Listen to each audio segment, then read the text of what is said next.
ये UC6 का UC office के पीछे वाला इलाका है। सुबह सवेरे का टाइम है। ये देखो, इस बंदे के पास घर में पानी नहीं है। ये कह रहे हैं कि मेरे पास पीने का पानी नहीं है। भाई ये कूलर क्यों रखा है आपने सुबह सवेरे? पानी नहीं है यार, पानी नहीं आ रहा है। तकरीबन 1.5 महीने से पानी नहीं आ रहा है यार। पानी ये कह रहे हैं कि 1.5 महीने से ये जो हमने आपको पाइप दिखाया, ये देखो इसमें पानी नहीं आ रहा है। अब बताओ, ये बोल रहे पीने का पानी बिल्कुल हमारे घर में नहीं आ रहा है। अब हम कहीं से जाके, ये देखो एक और कूलर भी ले आए थे।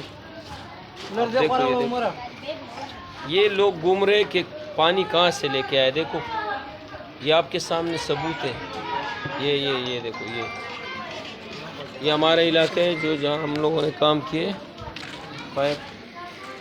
ये पानी, अब थोड़ी देर सब्र करो, मैं आपको 50-60 कूलर इधर दिखाऊंगा। इतने कूलर लोग ले आएंगे, समझ में। ये वही पाइप है जिसका 48 इंच से कनेक्शन है। इधर हमारे बल्दिया स्कूल UC ऑफिस के पीछे आए हुए हमने बोतल सामने रख के कचरा न जाए। इसमें एक कतरा पानी नहीं है, एक कतरा।